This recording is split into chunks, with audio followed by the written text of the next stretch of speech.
Every morning at London Real, before the guests arrive, I bulletproof. Slice of grass-fed butter, upgraded MCT oil, and make the coffee. Mix it up. And that's how we do this. Time to go to work. Now, who wants some of this?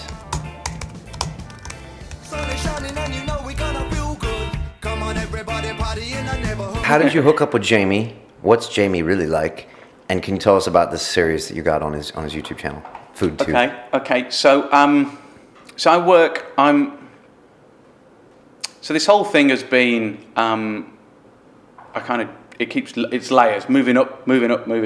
So I've funded about 3 pilots out of my own pocket because I believe in this, and also because it was original and new. It was too fresh for the sort of mainstream, and by doing those sort of things, was able to recruit people to the cause, and it was lots of beautiful synergy really. So some talent agents absolutely love me. One of their husbands was the director of Universal Music. Paul totally bought on and introduced me to Island Records. Island Records completely opened their roster. I did a pilot with one of their really cool artists, a guy called Angel. So it's been about recruiting people to the cause. So now I work with arguably the online producer of video in the world, a company called Diagonal View. Super cool business based here in London. And these guys produce, they manage Rio Ferdinand's channel. They manage a host of channels. I think it's got like 7 or 8 now. I met those guys last week. Yeah. Okay. Yeah. Matt Hyman's the guy behind it. He's just such a great guy. And they've got like 2 billion hits worldwide. And what's great about Matt is he's about creating original content and before it starts really, and so he saw that there's a conversation to be had around food that's fresh and new, and saw that food busking was really about that. So he got on board developing the digital vibe, and then Jamie's production company, Fresh One, I met one of their key producers, a guy called Lauren Aubrey, who wanted to develop me for TV, and so I thought, well, why don't I bring these 2 guys together, because Jamie had just launched his FoodTube channel.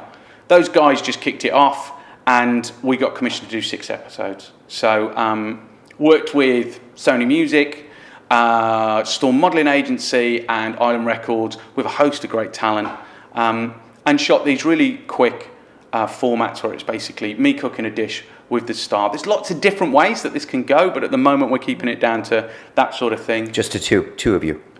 So it's me cooking with the musician. Okay. So one musician, or it could be a group? It can be a group. Okay. Yeah. And you got 6 of those in the can, already finished? Yeah. We the first one went out with John Newman, who's at number 1 at the moment. The second one goes out today with a couple of really cool girls from LA called Deep Valley. Again, really big. Then we work with people like Nina Nesbitt, really huge. Yeah. We've been really lucky to work with some great people. And the whole strategy behind food busking was that I'm relatively unknown in terms of main TV, and so I wanted to create a way that I could raise my profile and get noticed. And so the idea was to piggyback off these people who've got huge audiences, 1 million followers on Twitter.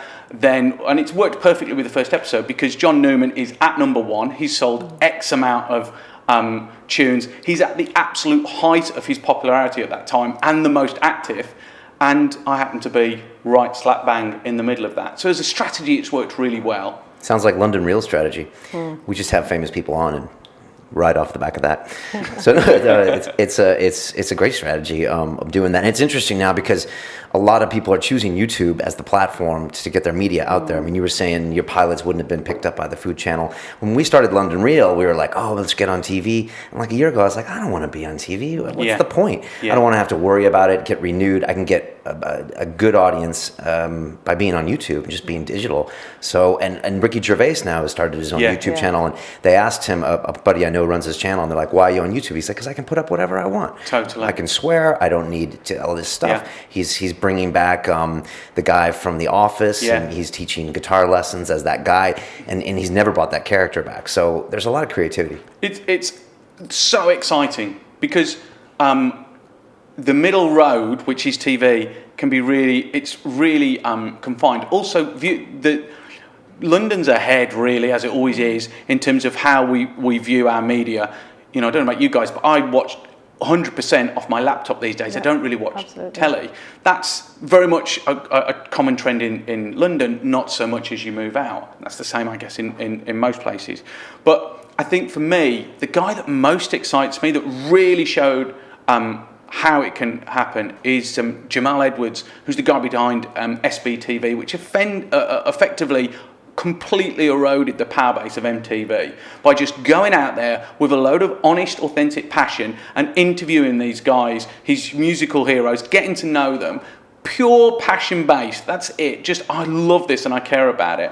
And him, like a load of other YouTubers, have been offered the opportunity to go to the mainstream and have gone, no thanks.